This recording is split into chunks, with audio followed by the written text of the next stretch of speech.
E então, muito boa tarde, sejam bem-vindos a mais um programa Conversa de Mulheres. Este que vai ser o último programa antes de uma curta pausa. Pois é, nós em agosto, já sabem, ficamos assim meio que de férias, meio que outras paragens, fazer outras coisas e depois em setembro cá retomamos nós com muita força. Hoje nem tenho aqui a Cláudia para se despedir aqui convenientemente de todos, malandra, não é? Bem, então o que é que vai acontecer hoje no nosso programa? Então, em primeiro lugar, vamos ter aqui uma rubrica com a Ananisa, que nos vai trazer a parte 2, quem está aqui mais atento, ideias de looks de trabalho, a parte 2, vamos saber mais outros estilos para poder ir aqui para o seu trabalho super em bom, como eu gosto de dizer, e vamos conhecer também a doutora Eunice Seixas, psicóloga, que além de todo o seu percurso, nos vem falar aqui de um tema assim sensível, de como lidar com assédio no local de trabalho. Um tema assim, não sei se diga se é frio, se é quente, mas um tema assim bem importante falar, porque sim, nós aqui, apesar de sermos um programa cor-de-rosa, apesar de sermos um programa onde sempre falamos pela positiva, e vamos fazê-lo também hoje, no fundo vamos ensinar a lidar, as estratégias, gostamos também de tocar nestes assuntos sensíveis. Para quê? Para que possa, de alguma maneira, ajudar alguém que esteja a passar, neste caso, por esta situação, ou que tenha passado e que veja aqui também a importância de procurar ajuda. Mas ainda não estamos a chegar ao tema, vamos então agora passar um separador para recebermos então a nossa queridíssima Ananisa. Até já!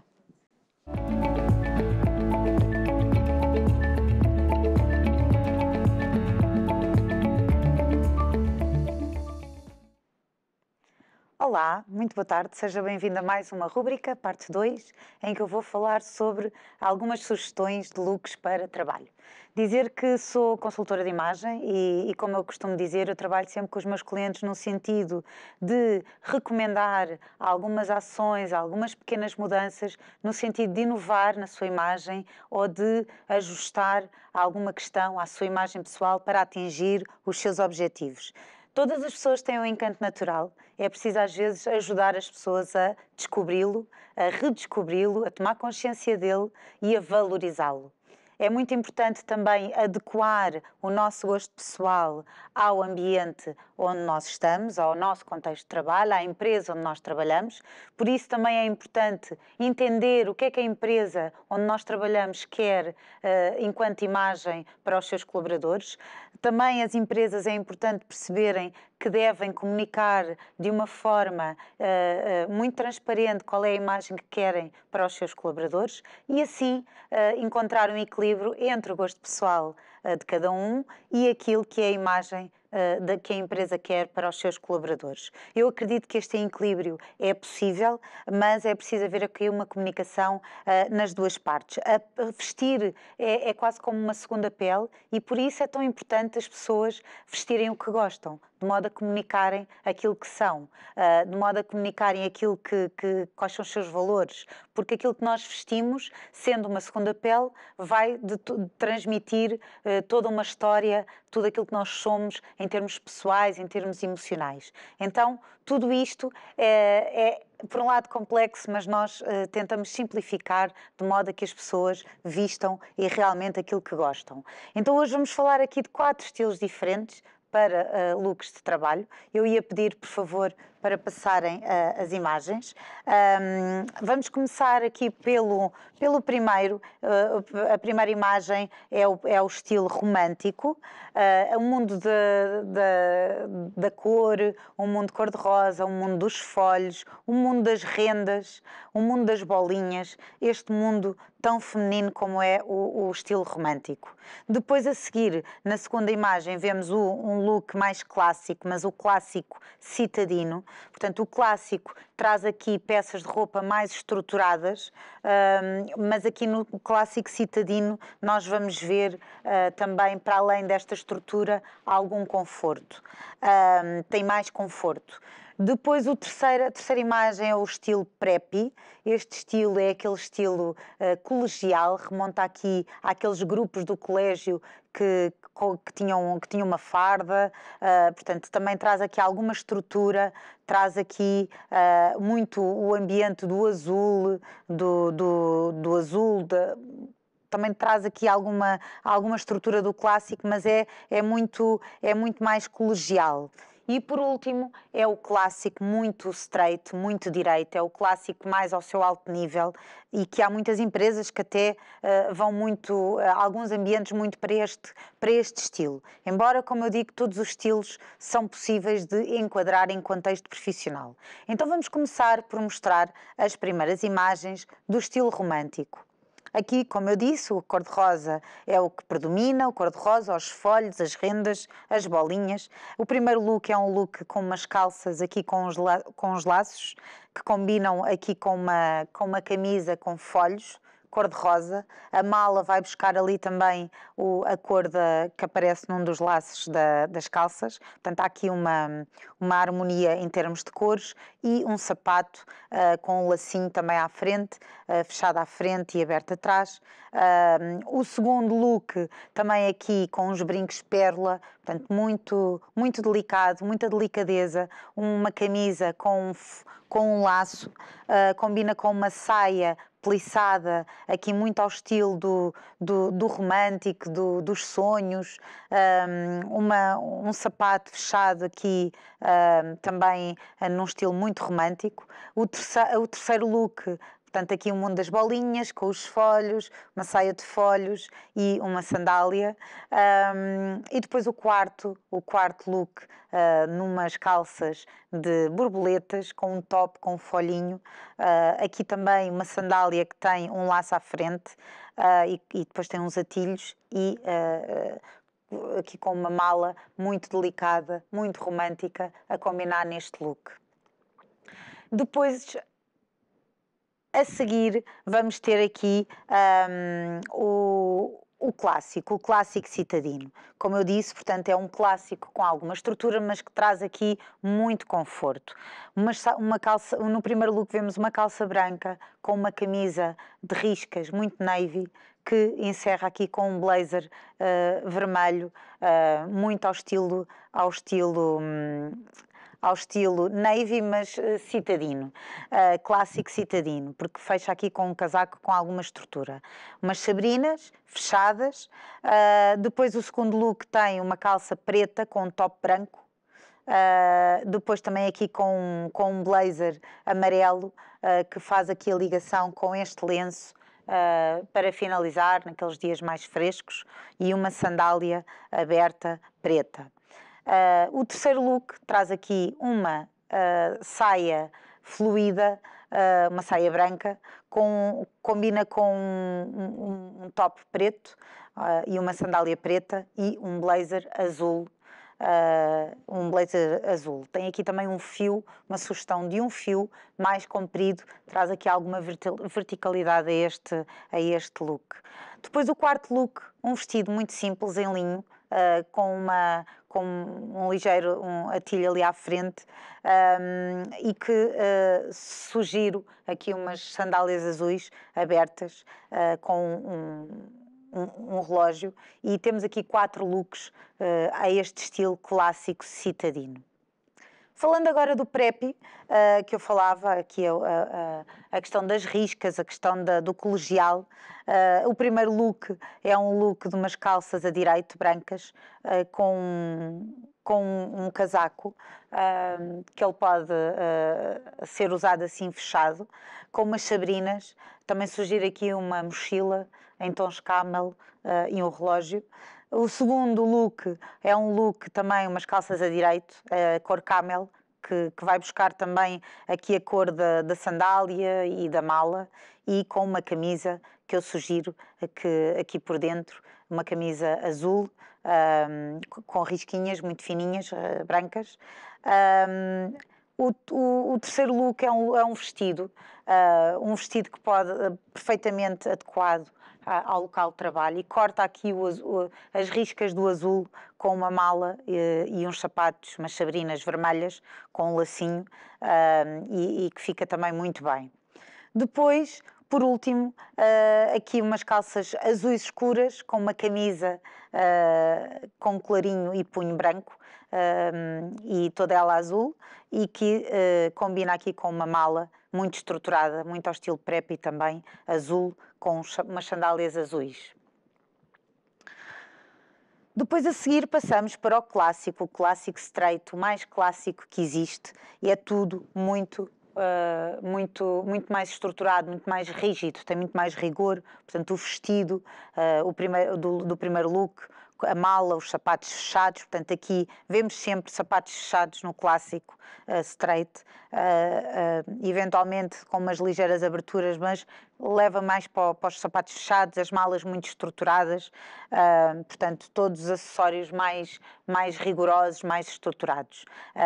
No segundo look vemos aqui umas calças que também com corte a direito, completamente a direito, uma camisa, uma blusa com um laço, mas toda ela muito estruturada, com a mala também muito estruturada, um relógio muito clássico, encerra ali com umas sabrinas fechadas, com a ponteira ali, a dianteira da sabrina em verniz. No terceiro look nós vemos aqui uma saia travada, com umas sabrinas com um bocadinho de salto, um sapato fechado com um bocadinho de salto, e que tem ali também a camisa com um ligeiro drapeado, mas muito singelo, muito soft, com um lenço e uma mala estruturada, como o clássico assim o exige. Aqui o quarto look é uma sugestão de um vestido, também todo ele muito estruturado, com um sapato, lá está, ali um bocadinho aberto na lateral, e uma mala toda ela muito rígida, muito estruturada. E, portanto, estes são os 4 estilos que eu recomendo para hoje. Pode passar, exatamente. Portanto, o romântico, o clássico citadino, o preppy e o clássico straight. Espero que tenha gostado das sugestões de hoje. Espero voltar depois desta pausa com mais novidades, com mais recomendações e ideias para melhorar a sua imagem pessoal. Estão aqui os meus contactos. Se quiser contactar-me, estarei disponível para trabalhar consigo a sua imagem pessoal ou com a sua empresa, no sentido de equilibrar aqui as duas vertentes, o estilo pessoal com o estilo da empresa. Até à próxima, bom descanso, boas férias.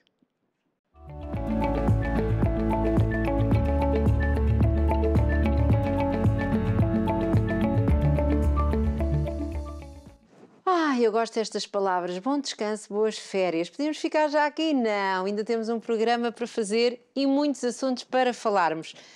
Então agradecer aqui à Ana, e ficou aqui então com estas sugestões para agora quando regressar ao trabalho, ou para si que já foi de férias e está a regressar ao trabalho, ou si que está nas férias a preparar o trabalho, seja quem for, já ficaram aqui umas sugestões. Como já vem sendo habitual, quando há aqui um dia que nós gostávamos de deixar sublinhado, queria deixar sublinhado este dia 2, o Dia Mundial da Conservação da Natureza, celebrado aqui então ao dia 28 de julho, comemorado em Portugal como o Dia Nacional da Conservação da Natureza, com o objetivo de incentivar e consciencializar as pessoas para a proteção do meio ambiente, para a necessidade urgente da sua conservação. Extinção das espécies, destruição de habitats, desequilíbrios de ecossistemas têm sido temáticas abordadas por todo o mundo. Para todos nós ganhamos aqui esta preocupação, este cuidado.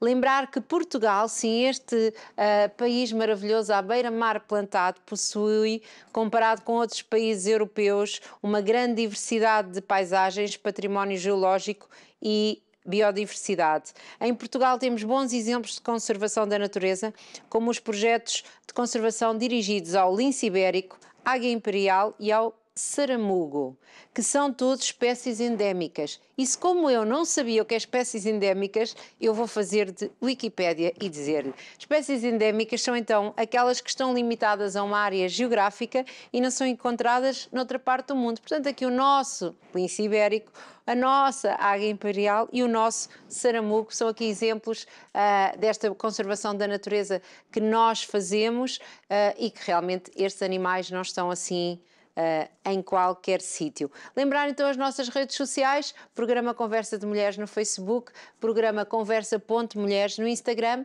e também o nosso e-mail para o qual pode mandar sugestões de temas e também sugestões de convidadas ou pode-se autopropor. Também temos estas convidadas que se autopropõem para ser então analisado e ver aqui quando é que esse tema faz sentido para entrar aqui na nossa grelha de programas. E pronto, sem mais delongas, vamos então passar aqui um separador porque temos muita coisa para conversar com a nossa convidada. Até já.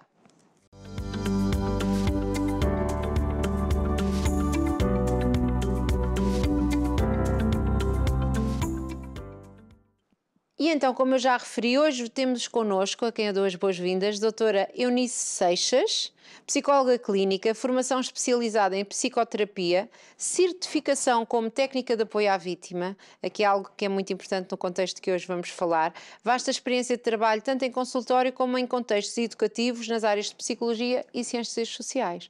Isto tudo e mais um par de botas. Muito boa tarde, é um prazer estar aqui. E é um prazer tê-la aqui connosco. Fale-nos um bocadinho de si, gostamos sempre de conhecer a pessoa por trás dos projetos e por trás das profissões ou da história que nos vêm falar. O lado humano, não é? O lado humano que é sim. essencial também na psicologia clínica, na psicoterapia. Então, o que é que eu posso começar por dizer? É de onde, Eunice? Sou do Porto. Mas não tem assim muito sotaque. Será que eu já ouvi gravações minhas em que acho que sim, mas pronto, eu já andei por todo o país, na verdade já trabalhei por todo o país, mas acho que ainda tenho um bocadinho de sotaque do Porto. Está lá, sim. Então eu fiz a minha formação académica a nível de licenciatura e de mestrado, tudo pré-Bolonha, no Porto. Portanto, sempre aqui a psicologia era uma área... Quando é que surgiu aqui a psicologia na sua vida?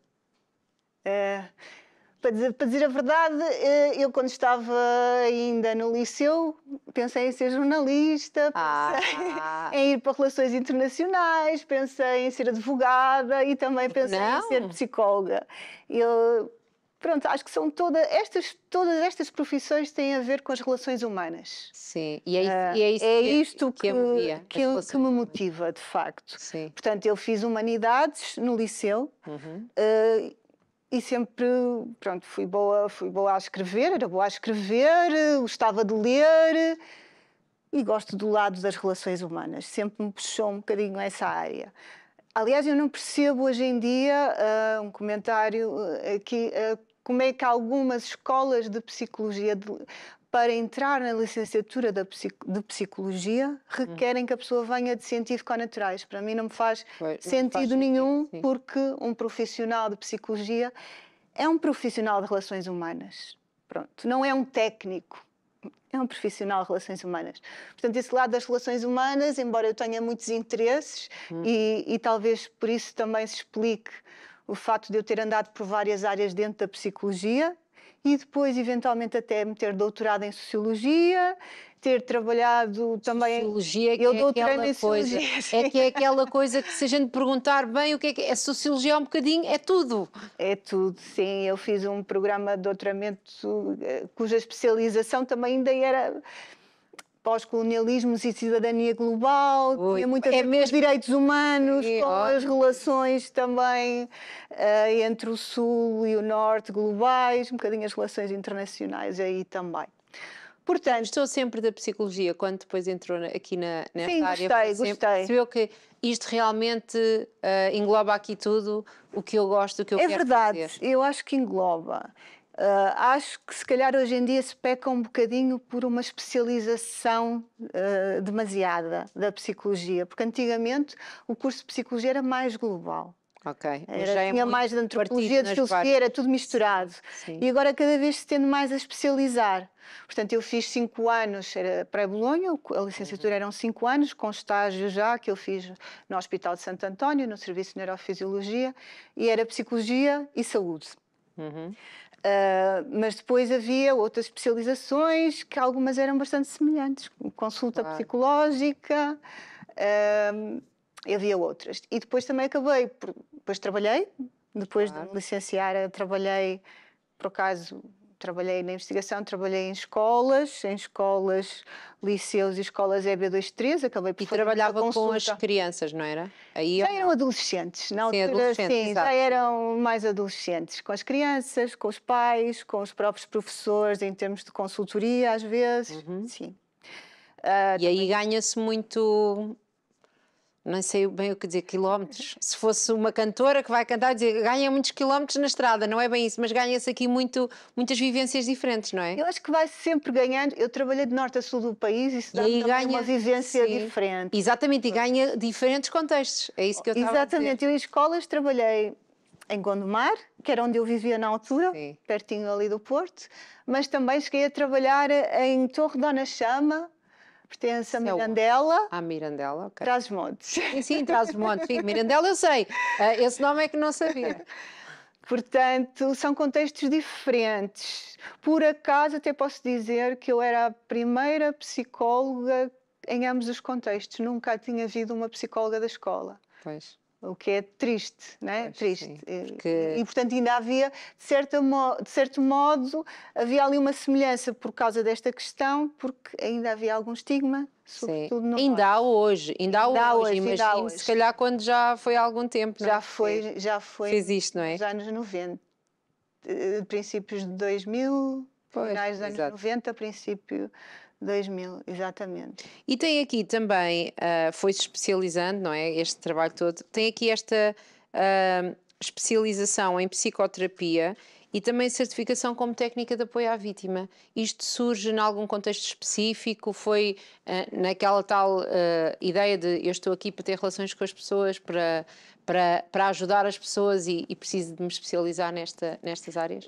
Para além disso, posso dizer que eu tenho a especialidade em Psicologia Clínica e da Saúde, conferida pela Ordem dos Psicólogos, e também a especialidade em Psicologia Social e das Organizações. Ok, exato, é outra área. Sim. Da Ordem dos Psicólogos, baseado no currículo, na experiência. Eu sou membro efetivo da Ordem dos Psicólogos, que é essencial para podermos exercer a profissão. Para se poder exercer, não é? Porque não basta tirar psicologia, já explicámos isso aqui, ou ter o mestrado ou a licenciatura para ser psicólogo, tem que pertencer à Ordem, não é? Exatamente.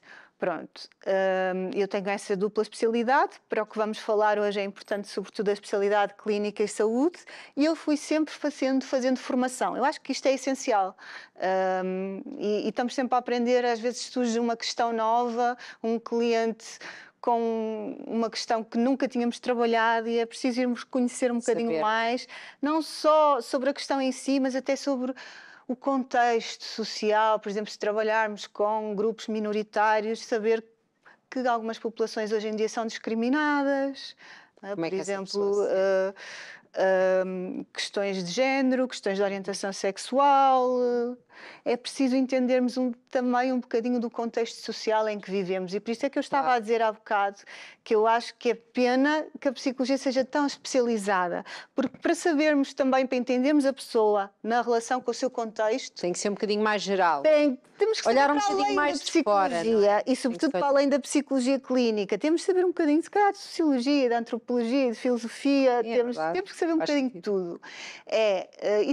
A minha experiência de vida de norte a sul do país, porque eu já trabalhei em Évora em contexto hospitalar, em contexto de educação em vários sítios, como acabei de referir. Já trabalhou fora do país, não é? Temos na sua biografia. Fora do país, estive fora do país a fazer investigação, sim, e trabalho de campo ao meu doutoramento. Também fiz cursos de verão, portanto posso dizer que estive pouco tempo. Tive 6 meses na Faculdade de Psicologia e Ciências da Educação em Geneve, por exemplo. Também já foi em 2002, já nem me lembro bem. Pronto, já fez. Só para dizer, exatamente. Para fazer trabalho de campo na Bósnia e Herzegovina, na Federação Russa.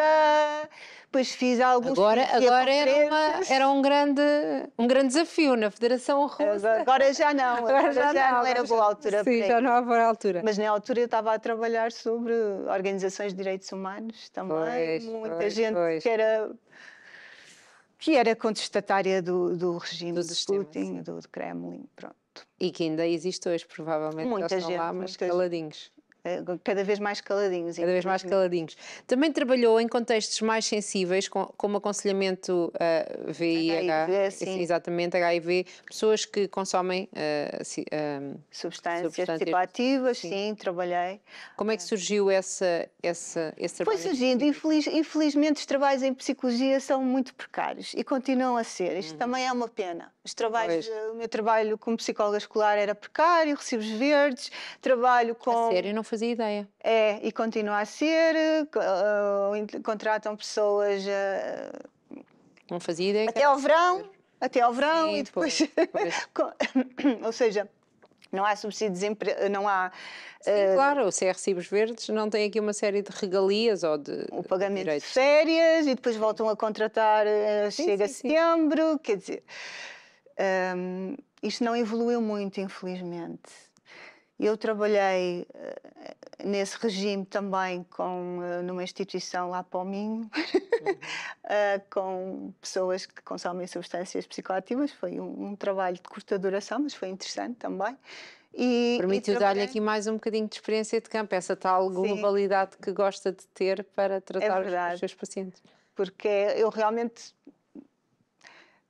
gosto, não digo à partida, não, digo que não a muito poucos casos, vamos pôr a questão desta maneira. É importante sabermos os nossos limites também, é importante sabermos com que população trabalhamos melhor. Claro, Eu prefiro trabalhar com jovens e adultos, mas trabalho com várias problemáticas. Portanto, jovens e adultos. Questões de depressão, de ansiedade, às vezes questões de transições de vida. As pessoas nem sempre procuram um psicólogo porque têm uma psicopatologia, não é? Íamos falar hoje sobre estas questões de desmistificar um bocadinho desmistificar estas ideias que já falámos quando disse que até foi a primeira psicóloga daquelas escolas, não é? Mas isto já foi há uns anos, realmente, mas na realidade ainda hoje, há psicólogos nas escolas, mas ainda hoje se tem aquela ideia que o pessoas, por exemplo, questões de bullying, que não gostam de dizer que na escola não se saiba e depois não se pode trabalhar com a escola, é complicado, mesmo adolescentes.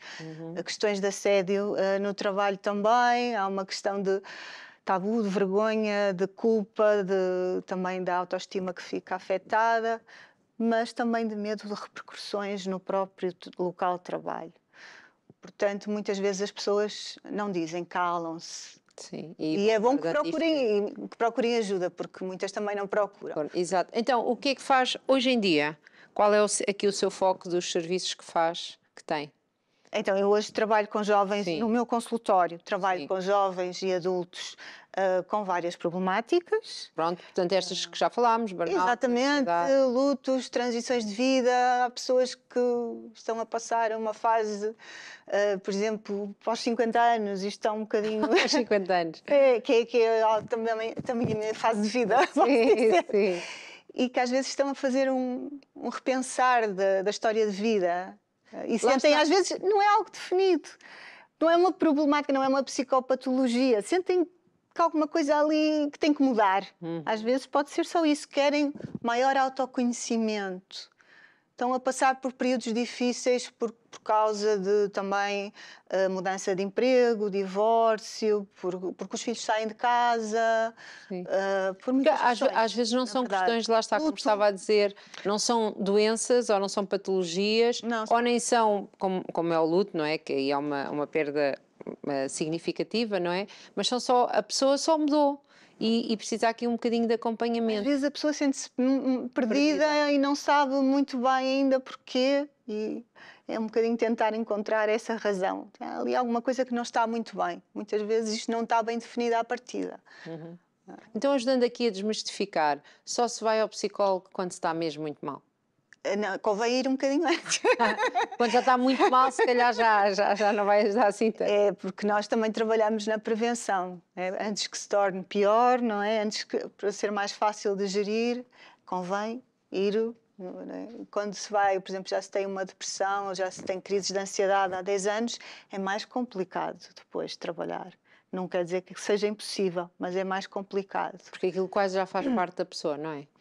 E porque às vezes as pessoas habituaram-se, em vez de ir ao psicólogo, tomar medicação apenas, e acham que isto resulta, que é suficiente. E depois dão-se conta, passado muitos anos, que afinal continuam mal, não é? Apesar da medicação. Porque além da medicação, às vezes pode ser necessária, nem sempre.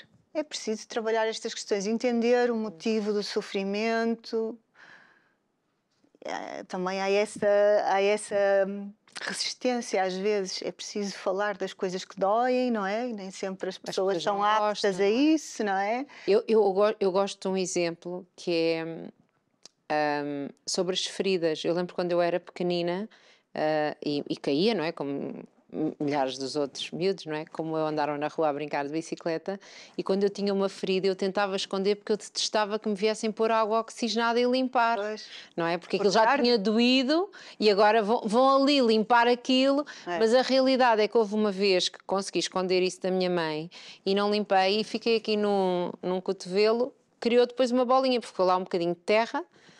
Agora, passado muitos anos, aquilo saiu, ficou tipo fiz uma bolinha à volta. Portanto, o meu corpo claramente fez uma segunda pele à volta daquele bocado de terra, ou seja lá do que for, que foi uma vez que caí ali pelos montes, mesmo a sério, que ficou ali, não é? Às vezes as pessoas não gostam de ir ali tocar na ferida, de ir limpar, mas na realidade é a única maneira daquilo não ficar ali um problema para a vida toda, não é? E às vezes só vão quando realmente já... Como aquilo já sangra. Já não estão funcionais, digamos assim, nem conseguem dormir, nem conseguem comer, nem conseguem ir trabalhar, pronto. E, portanto, nós também podemos trabalhar na prevenção. É importante irem mais cedo, não haver esse estigma, não é sinal de fraqueza. Há pessoas que não precisam de ir ao psicólogo. Há pessoas que não gostam de falar, não é para todos também. É preciso sentir-se capaz, é preciso ter alguma elaboração mental e ser capaz de refletir sobre si próprio, alguma introspeção e estar disposto a isso. Porque não é um passeio pelo parque, não é? Digamos assim. Vai ter momentos difíceis. O que é que acontece numa visita ao psicólogo? O que é que acho que não faço esta pergunta há muito tempo. Nós de vez em quando temos aqui psicólogas e gostamos de ter porque sabemos que existe aqui um certo, não sei se vou dizer isto alguma coisa errada, se disser a doutora corrige-me, que é aqui quase que várias correntes, como diz, várias maneiras de abordar as coisas. E então nós sempre tentamos ter aqui porque sabemos que a saúde mental é muito importante. A saúde mental é muito importante e gostamos de ter aqui estas várias abordagens, não é? Mas como é que é uma ida ao psicólogo? Há muito tempo que não faço esta pergunta a nenhuma das nossas convidadas. Eu acho que, apesar de haver várias abordagens, nós, quem estuda... Sim, tem uma base. Há uma estrutura comum. Há uma estrutura comum, não é? E depois há aqui uma questão de empatia, não é? A empatia esta é super pessoa, importante, é muito importante. Por isso é que nós gostamos de conhecer a pessoa. Eu gosto de conhecer as pessoas porque acho que muito aí importante. esta pessoa gosta daquela pessoa. E já nos aconteceu, e a verdade é esta. Já nos ligaram para perguntar, esta pessoa que passou hoje, como é que eu posso? Esta outra pessoa que passou hoje. Pois isto aqui há um delay às vezes nas gravações, não é? E nós, quem é que foi a pessoa? Porquê? Porque a pessoa se identifica com aquela pessoa, não é? Tem de criar uma relação terapêutica. Apesar de haver diferentes abordagens, infelizmente depois há uma questão de modas e algumas abordagens estão mais na moda, agora está a hipnose e depois as pessoas vão todas para essa abordagem. Enfim, isso acontece, não podemos fazer nada. Mas há sempre uma estrutura comum, porque sobretudo na primeira sessão, é uma sessão... ser psicólogo sobretudo numa primeira sessão, é fazer um acolhimento. Uma vez li uma frase que era: o psicólogo é um profissional do acolhimento e do encontro. Concordo plenamente com isso. Um encontro entre duas pessoas. É mais do que um técnico que está ali. Portanto, nós estamos ali, passa a expressão de corpo e alma, não é? Mais com os nossos conhecimentos técnicos, mas estamos ali com essas atitudes de empatia, de acolher a pessoa no seu sofrimento com o maior respeito pela pessoa, tendo o maior cuidado para não fazer ainda pior à pessoa. Infelizmente há essas experiências. Às vezes há clientes que vêm ter comigo que passaram por outras experiências de psicólogos, de colegas anteriores que não foram positivas. De alguma maneira para eles não foi positiva. Porque não foram positivas e que às vezes até podem fazer com que a pessoa não queira ir mais à psicóloga. Sim, fica. Portanto, o que acontece? Ainda temos uma terapia, em geral, feita através da fala, não é? Do diálogo, apesar de tudo ser importante. O não verbal, eu estou a olhar para uma pessoa e estou também a olhar para o não verbal e para as inconsistências entre o verbal e não verbal. Estamos sempre a comunicar, como vocês sabem, verbal e não verbalmente, o próprio terapeuta, o próprio cliente. Isso tudo é importante. Mas continuamos a ser uma terapia em que é necessário falar, ou às vezes chorar, rir, transmitir verbalmente e pensar um bocadinho e refletir. Portanto, o que é que fazemos? A primeira sessão é uma sessão muito importante a nível de atitudes, do tal acolhimento do sofrimento humano. Da pessoa sentir, esta pessoa vai-me ouvir, vai de alguma maneira... Esta pessoa aceita-me como sou, esta pessoa está-me a compreender, e a compreensão também é um processo, a gente não compreende tudo logo na primeira sessão, há uma adaptação também à pessoa, vamos tentar entender a linguagem, não é? E devolver também, a compreensão tem que ser devolvida, portanto... Isto é um processo gradual, nunca fazemos só uma primeira sessão, a não ser que não haja realmente uma relação terapêutica ou eu diga isto é uma questão com que eu não me sinto à vontade de trabalhar. Pronto. Mas isto é muito raro acontecer. Claro. Desde que o cliente queira, que eu acho que estou disponível, tem de haver, explico mais ou menos qual é a minha abordagem também, explico mais ou menos, fazemos uma definição do chamado contrato terapêutico a nível verbal na primeira sessão, não faço nada por escrito e decidimos, então faço uma proposta, então eu sugiro trabalharmos isto. Sim. Agora, quantas sessões, a frequência das sessões, é ao critério também do cliente, às vezes depende das capacidades financeiras do próprio cliente. Também como é que consegue. Também posso fazer uns preços um bocadinho mais reduzidos, sei que estamos num momento de crise para algumas pessoas, mas não vou abaixo de determinado valor, né, dada a minha experiência e as minhas qualificações. Claro. Mas é isso, a primeira sessão é uma sessão muito importante de acolhimento, de estabelecimento da relação terapêutica, do contrato terapêutico, de concordar com o cliente, então vamos trabalhar isto. Com que frequência? Será de 15 em 15 dias? Será uma vez por semana? Será uma vez por mês? Já é mais difícil, mas... E em relação ao tempo que demora? Depende. Também é variável conforme o problema, conforme vamos vendo também como é que a pessoa se sente, vamos vendo periodicamente como está a evoluir a terapia, se está a evoluir bem, se temos que ir para outro caminho, temos que ver isso, se há mais resistências ou não, também. Pronto. E entrando agora aqui no nosso tema 2, que já o tempo já vai a correr contra nós, assédio no local de trabalho. Há pessoas que a procuram por causa disto? E cada vez mais. E cada vez em mais profissões. Escreveu isso quando falou nos e-mails que trocou aqui com a nossa produção. E foi uma coisa que me chamou a atenção. Cada vez mais, como assim, se cada vez mais nós temos informação dos direitos de cada um e de como isto não pode acontecer? Mas se virem os jornais, se virem a própria televisão, tem falado de alguns casos, até, por exemplo, nas universidades. Sim, é um contexto que eu conheço muito bem. Era isso que eu lhe ia perguntar. Cada vez mais porque cada vez há mais, ou cada vez mais porque se calhar cada vez mais as pessoas estão dispostas a falar sobre o assunto? Pois, isso não sei. É muito difícil também termos estatísticas fidedignas sobre esta matéria. Mas realmente cada vez começam a haver mais. Por exemplo, no outro dia eu também ouvi na televisão sobre a questão dos médicos. Sim. Cada vez mais também são vítimas de assédio moral no trabalho. Isto não foi nenhum estudo feito. Quem se começa a perceber são os próprios médicos de clínica geral disto, às vezes. Que há aqui. Às vezes não procuram psicólogo, procuram outros profissionais. Mas sim, cada vez há mais, porque também acho que estamos numa sociedade cada vez mais competitiva, infelizmente, com muito burnout também. Muita pressão, não é?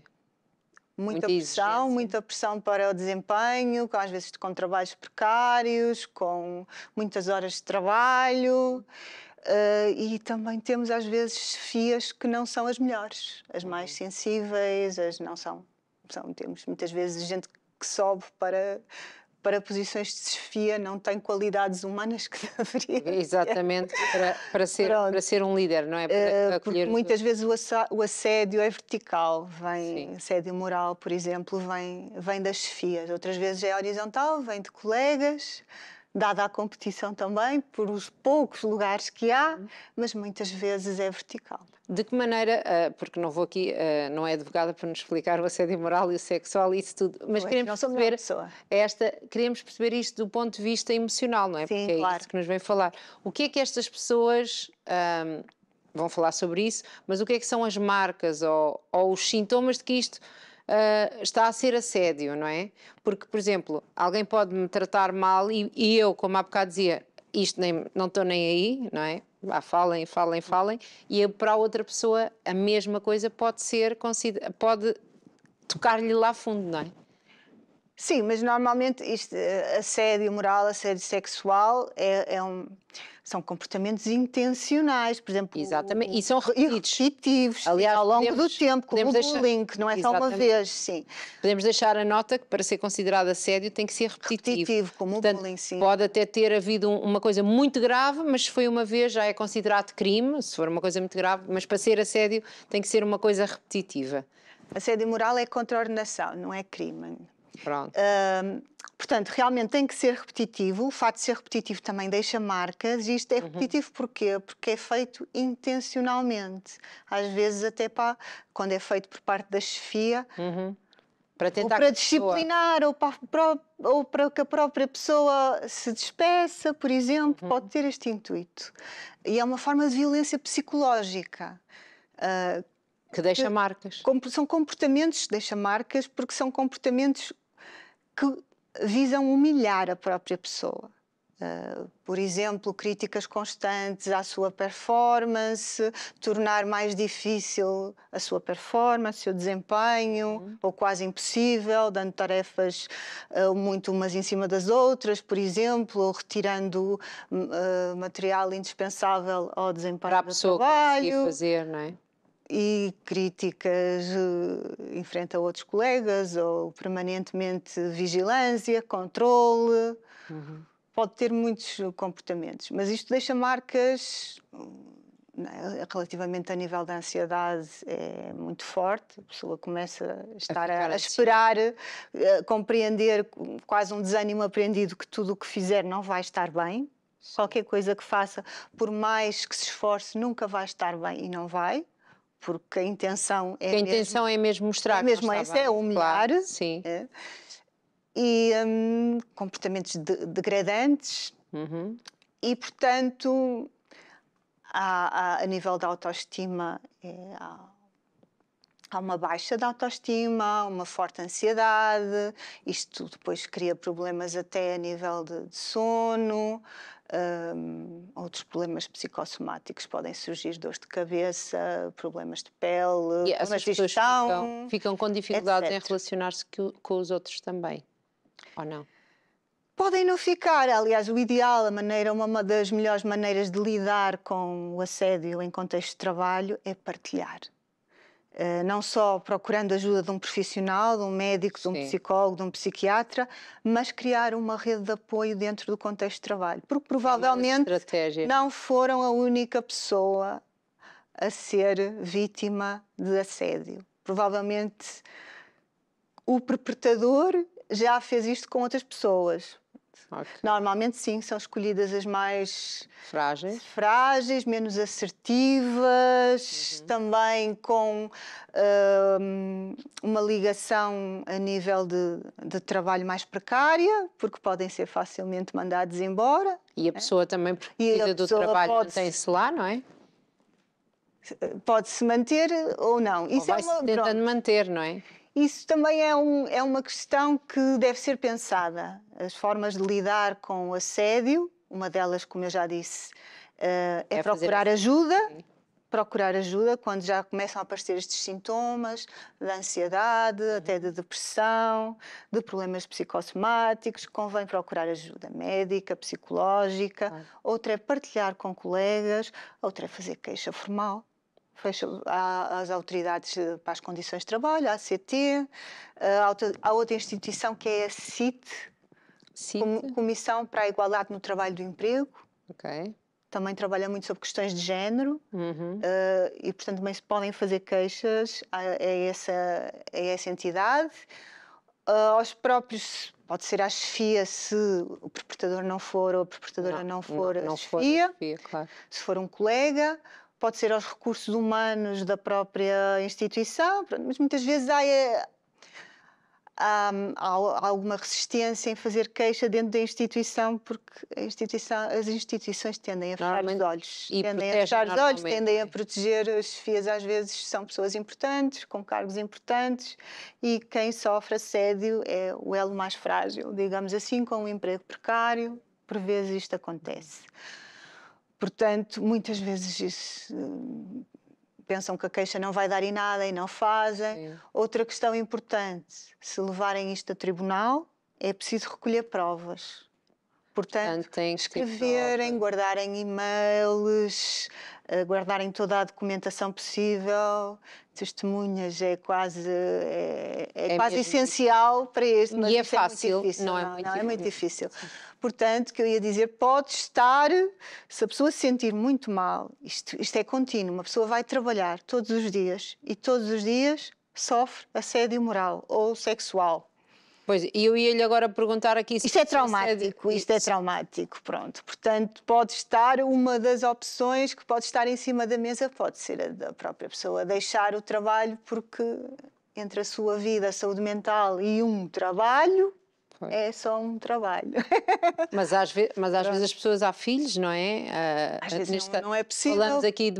Falamos aqui de conversa de mulheres, claro que os homens, isto é um assunto que também pode acontecer com homens, mas as mulheres às vezes que responsáveis por filhos, que é o único sustento da casa, não é? Questões é muito complicado às vezes, sujeitam-se a muitas coisas. A mesma questão já agora por situações de burnout, que as pessoas, muitas delas estão em burnout por situações que vivem no emprego.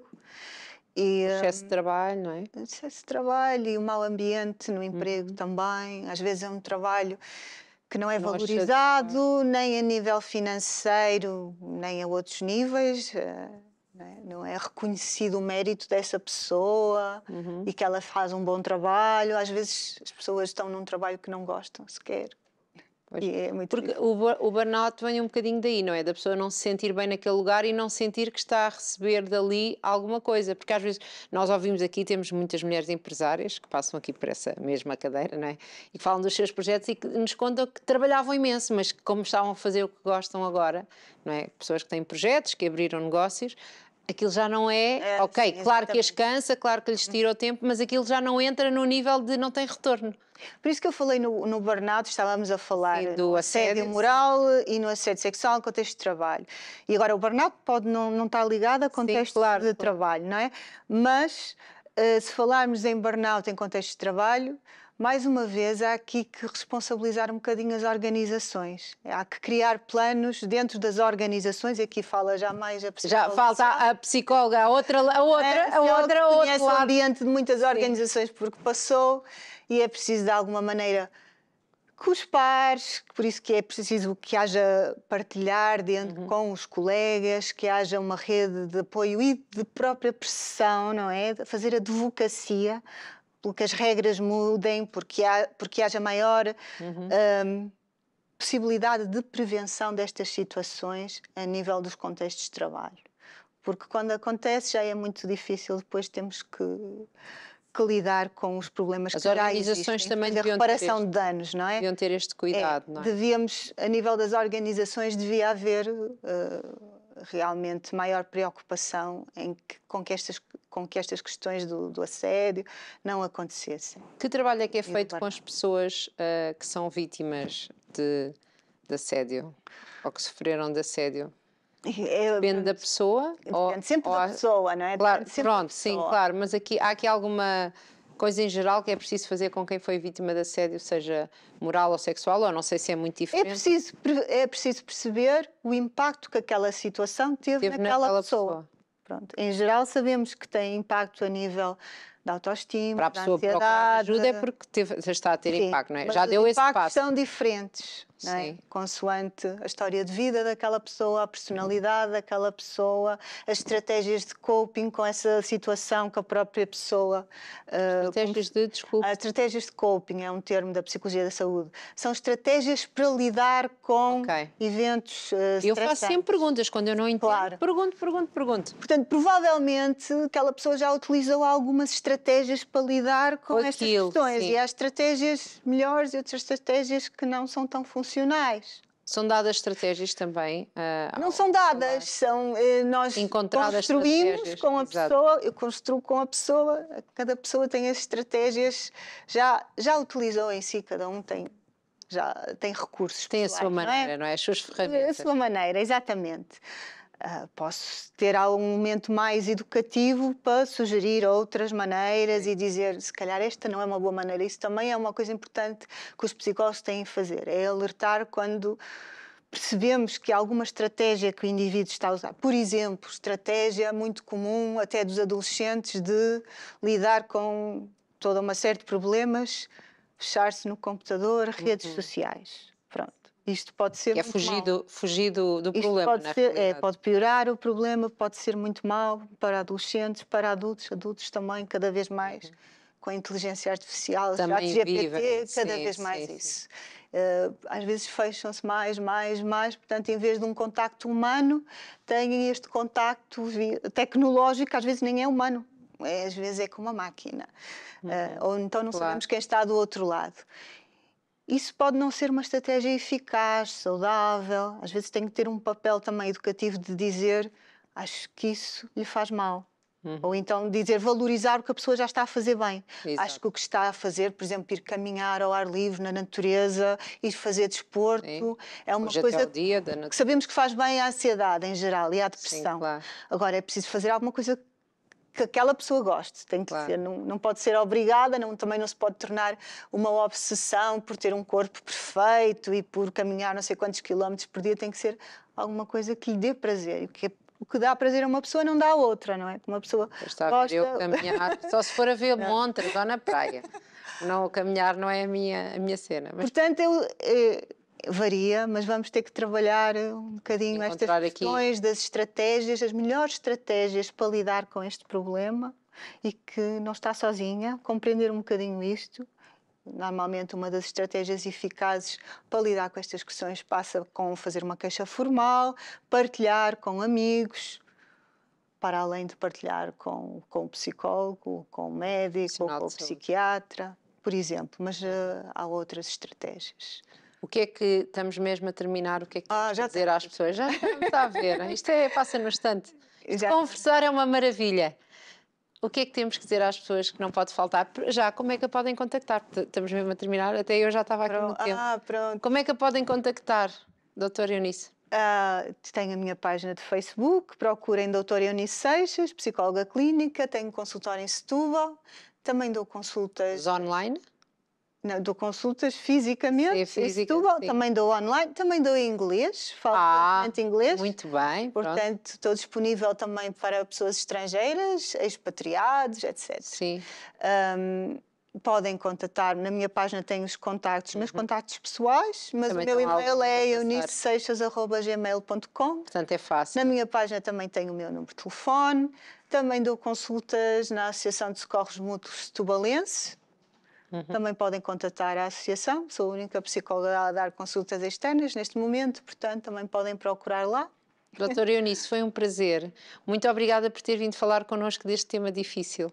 Não, obrigada eu. Havia muito mais que dizer. Claro, mas sim, o tempo aqui corre sempre. Nós começamos a conversar. Mas acho que foi muito importante conhecermos também a pessoa por trás da psicóloga. Acho que isto fez muito bem. Desejamos tudo bom aqui em nome do Conversa de Mulheres. Quem sabe ainda nos cruzamos outras vezes mais à frente. Quem sabe. Está bem? Obrigada. Tudo bom para si.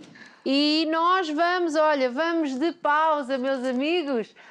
Pois é, faltam só 43 segundos e depois aqui vamos nós. Estou a brincar, é sempre um gosto estar consigo aqui de segunda à sexta-feira às 15 horas. Continua a acompanhar aqui a Curiacos TV. Se estivermos cá em repetição ou não, temos séries, temos outros programas, temos programas de viagens e já sabe, em setembro cá voltaremos, eu e a Cláudia, para continuarmos a dar aqui temas interessantes, propostas importantes. Não se esqueça, você é o seu melhor valor, portanto, cuide-se, seja sempre a sua melhor versão, tome conta de si, mime-se muito e olhe, se quiser dê uns banhinhos na praia, quem sabe.